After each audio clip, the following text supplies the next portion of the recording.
Bonjour à tous, c'est le grand JT des territoires de rentrée. Dans cette édition, nous allons vous proposer les meilleurs reportages de cette saison. Voici d'ailleurs le tout premier d'entre eux, regardez. Un escalier monumental pour une gare du Grand Paris. Il fait quand même 150 tonnes de poids et il est divisé en 12 secteurs. Un ouvrage complexe de 48 mètres de haut, reflet du savoir-faire de l'entreprise de construction métallique Viry à Éloie. Créée en 1965 par Bernard Viry, la petite société de chaudronnerie, initialement dédiée aux particuliers, est depuis devenue grande, avec des chantiers qui ont notamment fait sa renommée. Notre spécialité, c'est l'ouvrage sur mesure, architectural, travaillé, qui allie le complément d'un savoir-faire d'ingénierie avec celui de l'atelier. On a travaillé dans les projets d'aérogare à Paris, une structure métallique vraiment de la dentelle très fine. Ça, je pense que c'est un des chefs-d'œuvre de l'entreprise. Rachetée en 2007 par le groupe Faya, la société Viry emploie désormais 85 salariés pour un chiffre d'affaires de 20 millions d'euros par an. Avec une quinzaine de projets chaque année et un carnet de commandes qui ne cesse de s'étoffer, l'entreprise se porte bien et se diversifie même avec le travail de la tôlerie notamment, comme ces modules, 2600 au total qui viendront habiller les murs d'une gare à Clichy. Bonjour Christian. Viry, c'est aussi l'entreprise qui a réalisé les fameux anneaux olympiques suspendus à la Tour Eiffel pendant les Jeux de Paris. Un ouvrage de 30 tonnes, 29 mètres de large, 13 de haut et près d'un an de travail. Quand on parle d'anneaux, on dit bah oui, c'est que des ronds. Mais non, c'est pas que des ronds, il y a tout ce qui est connexion et liaison entre les éléments, et il y a la répétitivité qui permet d'avoir une fabrication, ce qu'on appelle plutôt industrialisée, qui permet de préparer toutes des séries d'éléments qu'on viendra assembler par la suite. J'ai connu beaucoup de chantiers avec des contraintes, mais ce chantier-là est quand même particulier. On sait qu'il a été vu par un grand nombre de personnes dans le monde entier. Un beau coup de projecteur sur l'entreprise qui garde tout de même une certaine amertume de l'expérience, puisqu'à l'issue des Jeux, les anneaux n'ont pas pu être conservés et ont été refondus, contrairement aux Agitos, des Jeux paralympiques également réalisés à Éloie, qui eux ont été installés de façon pérenne devant le pôle d'activité multisport à Bobigny. Avec les changements de conditions climatiques et l'augmentation des feux de forêt, le camping est devenu une pratique très encadrée. De nombreuses règles sont mises en place pour respecter les lieux, mais surtout éviter tout incident. En Martinique, l'ONF et la gendarmerie ont sensibilisé la population pour adopter les bons gestes. Regardez ce reportage de Via TV sur place. C'est l'ONF et la gendarmerie. On vient vous faire une petite visite de courtoisie. On vient discuter un petit peu. On est en visite de tous les camps.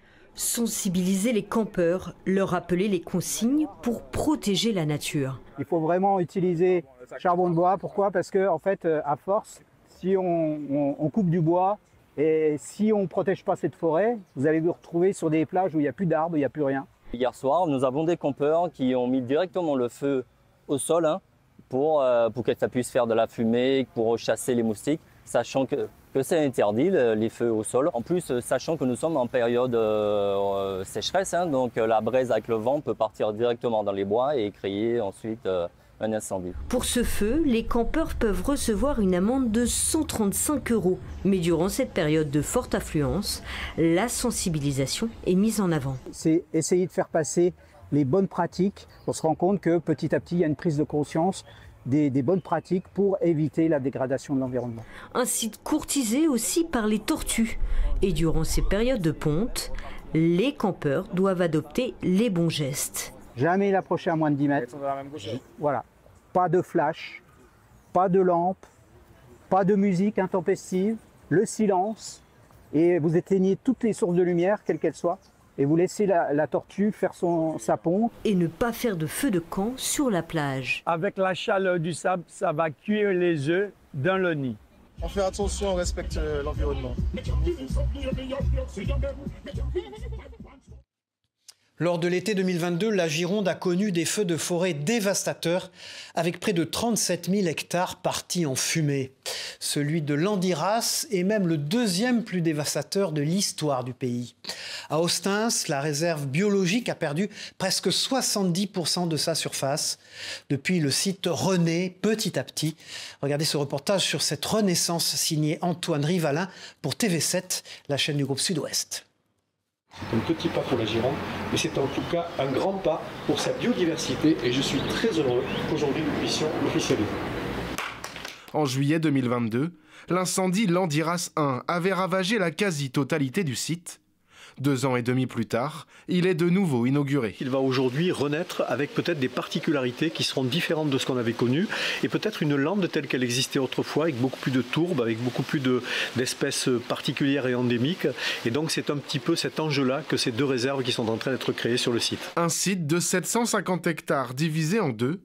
Une réserve biologique dite dirigée de 434 hectares où l'intervention humaine restera possible et une autre appelée intégrale où la nature aura la liberté de reprendre ses droits. L'objet, c'est quand même que l'intervention humaine soit relativement limitée de manière à garantir que les espèces naturelles repoussent. Donc il y a des espèces qui naturellement vont reprendre leur place sur cet espace et donc il va falloir que l'on observe un petit peu quelles sont celles qui gagnent finalement, qui retrouvent leur place, quelles sont celles qui au contraire n'arrivent pas à se développer et regarder comment, soit en intervenant un peu, soit en laissant la nature faire son œuvre, et bien voir ce que deviendra ce site demain. Aujourd'hui, le site naturel d'Austins est en train de renaître de ses cendres et les premières formes de vie refont leur apparition.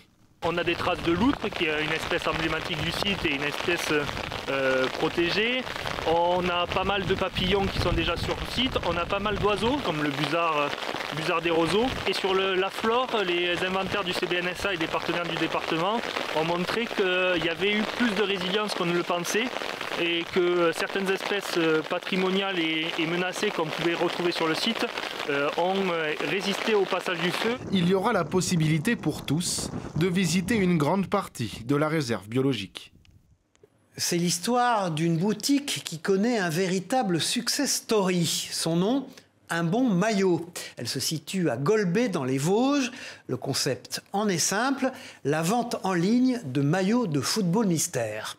Les clients sont de plus en plus nombreux à adhérer à ce concept.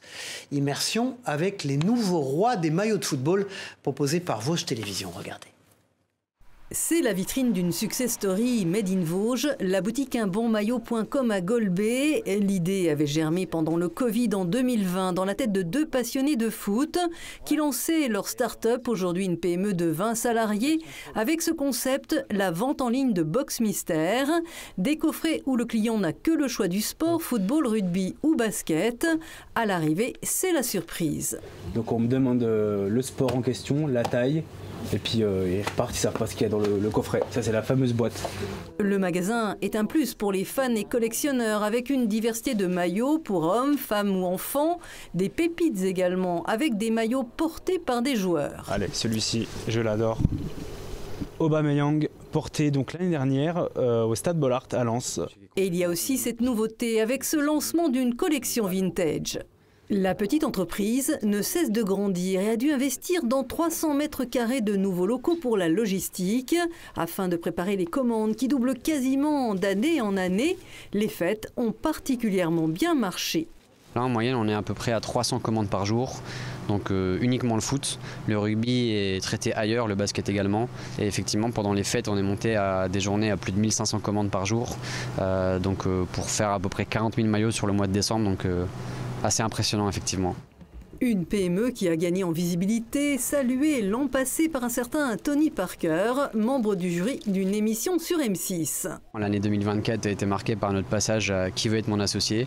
Ça nous a apporté plein de choses, donc de la notoriété, aussi du business. Aujourd'hui, on est référencé chez Decathlon, qui est une marque mondiale, mais également dans certains groupes GSA, GSS, comme Carrefour, Leclerc ou Intermarché. Les maillots de foot représentent 90% des ventes sur un marché à 90% également français. Mais la PME entend marquer des points à l'international, en Europe notamment. Elle a réalisé en 2024 un chiffre d'affaires de 7 millions d'euros. Amateurs de fromage, vous allez adorer ce reportage.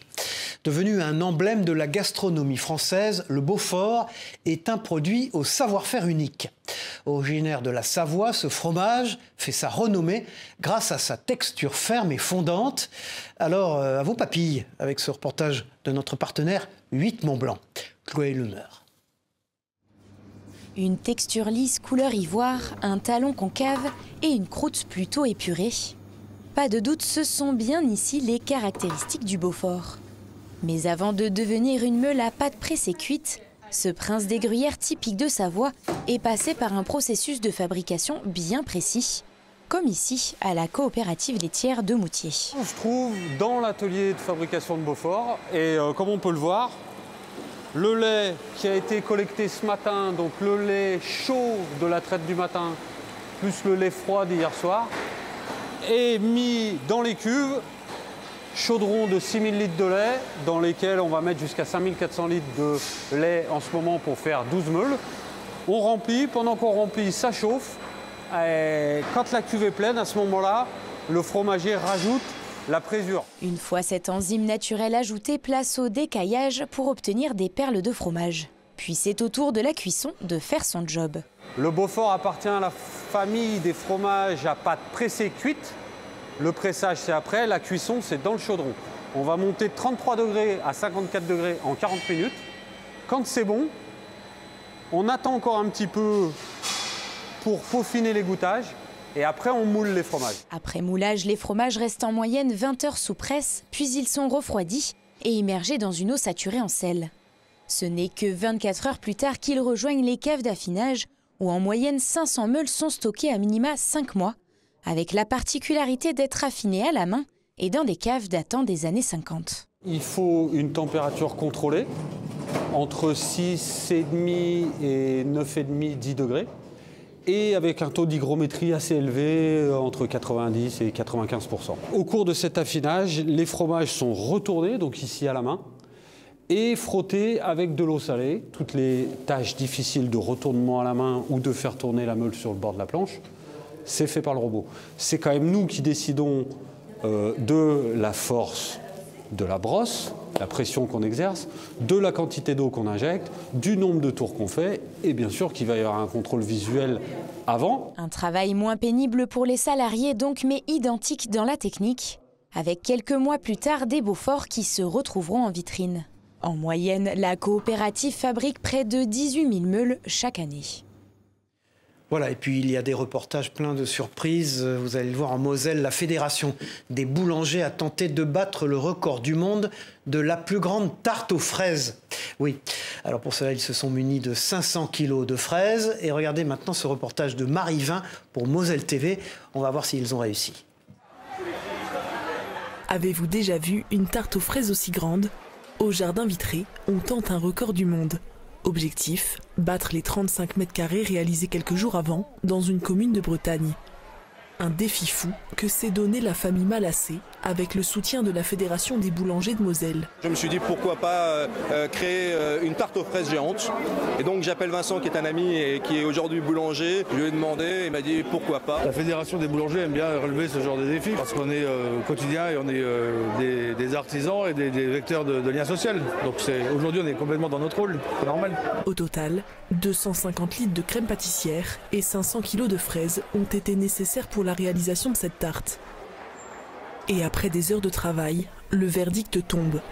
La tarte aux fraises mesure 40,6 mètres carrés.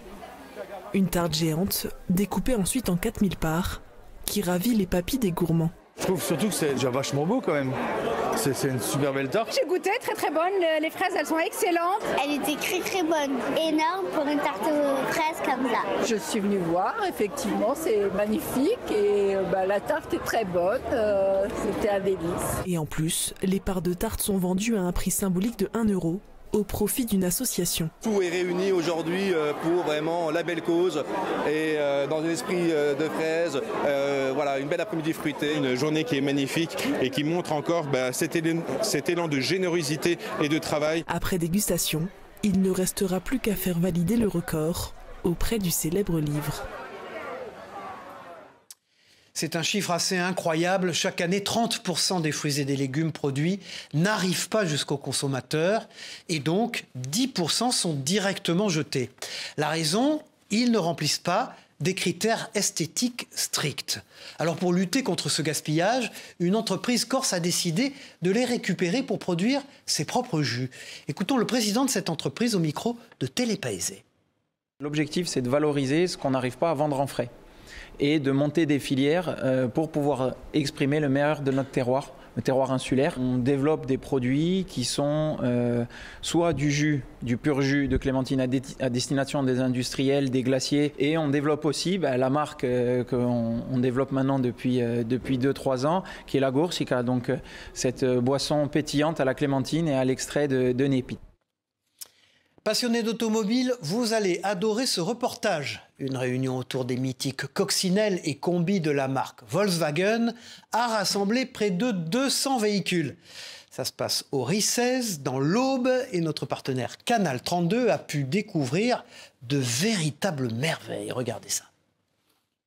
Rose, rouge, bleu ou encore violette, les coccinelles sont de sortie au RICES. Ce bruit-là à l'échappement avec ce petit qu'on entend là, c'est vraiment typique. Parmi les passionnés présents au 11e meeting Cox Avenue, Jamy est venu exposer son véhicule. Vous avez un modèle 1200 de 1969 qui a été vieilli pour ressembler à un modèle de 1964. Et cette voiture qui a 56 ans maintenant est increvable, elle peut vous faire 1000 km sans problème. J'adore son moteur en fait, son moteur air-cooled, un moteur avec les cylindres à plat, avec un bruit bien spécifique, de tenue de route assez particulière. Enfin voilà, c'est une voiture, il faut absolument monter dedans pour comprendre en fait. Organisé par l'association Cox Avenue, l'événement a pour but de rassembler les passionnés d'anciennes Volkswagen.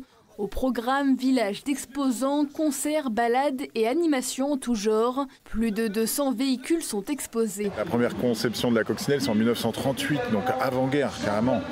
Et après, la coccinelle a été produite jusqu'en 2003.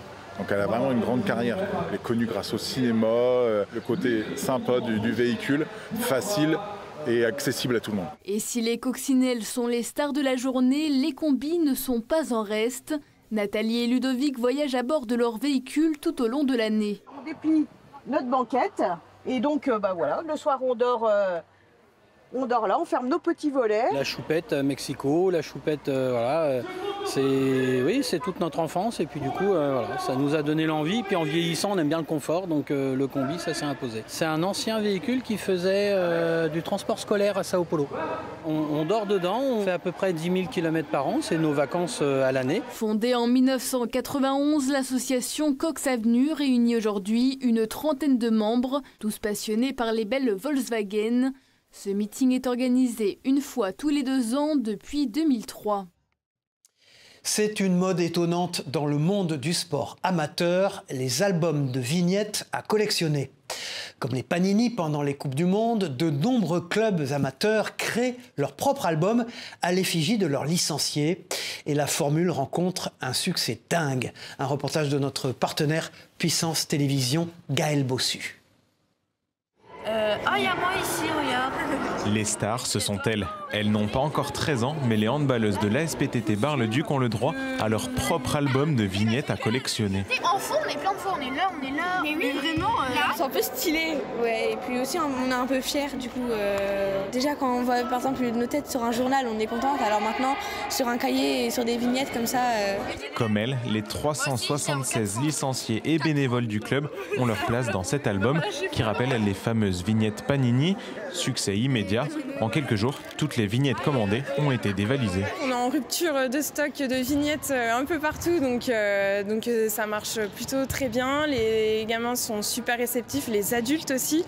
Là, les seniors filles, on s'est changé même les vignettes pour aller en déplacement. C'est super valorisant, je trouve, pour la sauce de faire ça. Un projet peu commun que les clubs amateurs adorent depuis plusieurs années.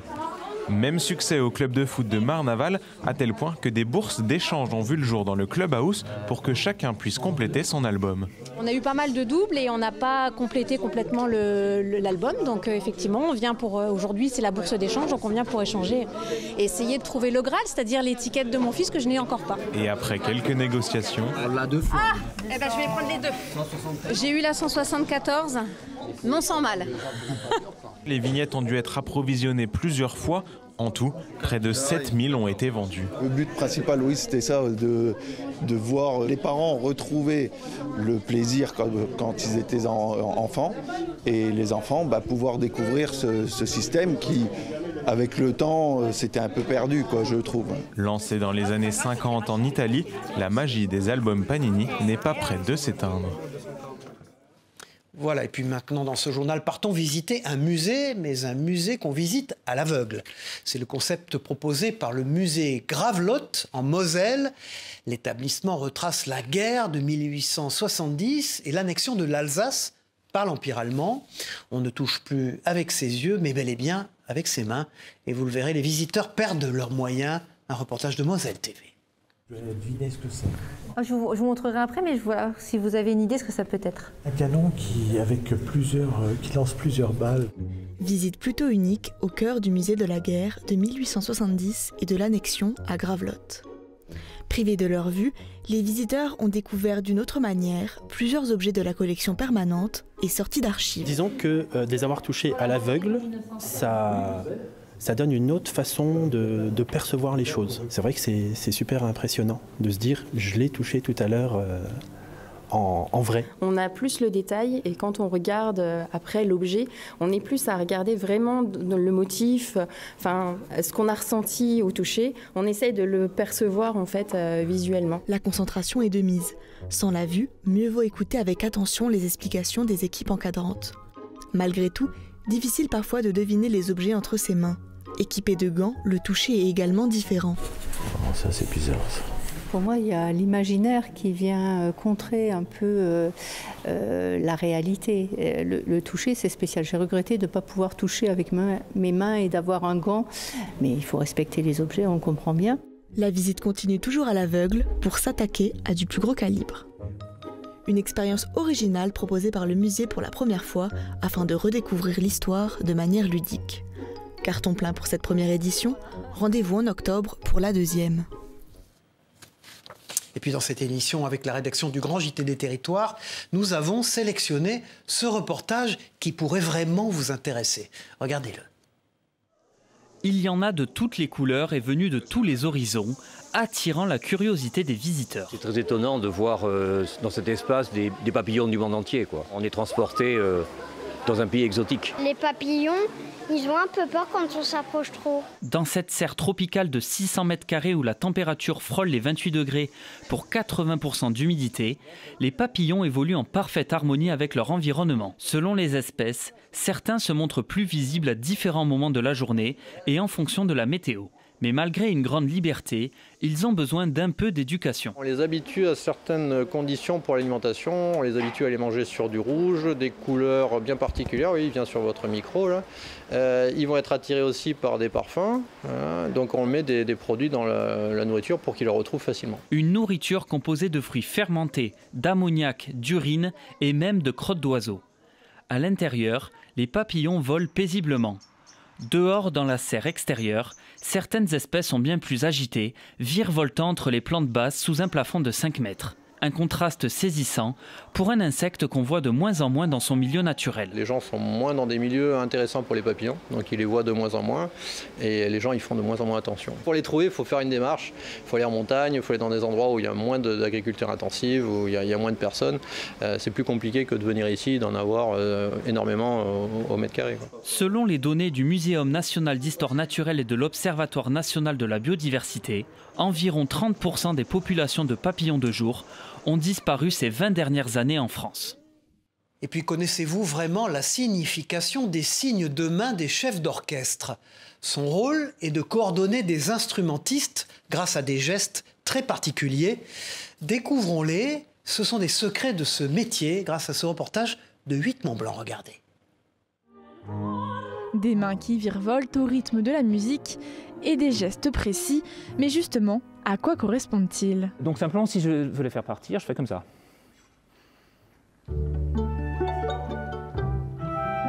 En fait, ce qui est très important toujours, c'est de donner une levée. Après, je peux demander de jouer plus fort.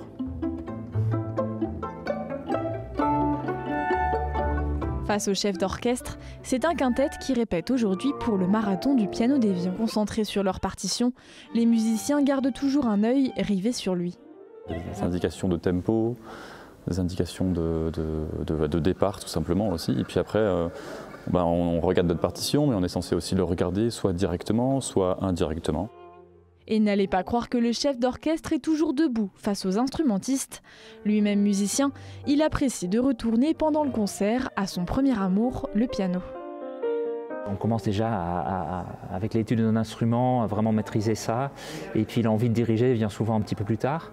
Donc ça c'est le cas oui, pour presque tous les chefs d'orchestre. Et puis moi j'avais commencé par le piano, donc c'était tout simplement comme ça. J'ai joué un peu de violon aussi, pas pendant très longtemps, mais bon, c'est quand même utile aussi quand on est chef d'orchestre d'essayer plus d'instruments.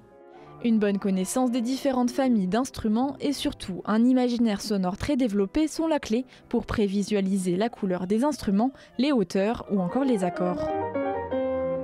Est-ce que c'est clair ce que... Ça se prépare avant, donc on a ce qu'on appelle le conducteur en français, donc la partition d'orchestre où il y a toutes les parties superposées de tous les instruments, ce que joue tout le monde en même temps. Donc en tant que chef on a ça, et puis on prépare les répétitions comme ça, on regarde qu'est-ce qui va avec quoi, quels instruments jouent ensemble. Diriger quelques musiciens à plusieurs dizaines d'instrumentistes, un rêve de gosse devenu réalité pour ce virtuose néerlandais. Voilà, c'était le grand JT des territoires de rentrée. Merci de nous avoir suivis. On se retrouve très vite pour une nouvelle édition.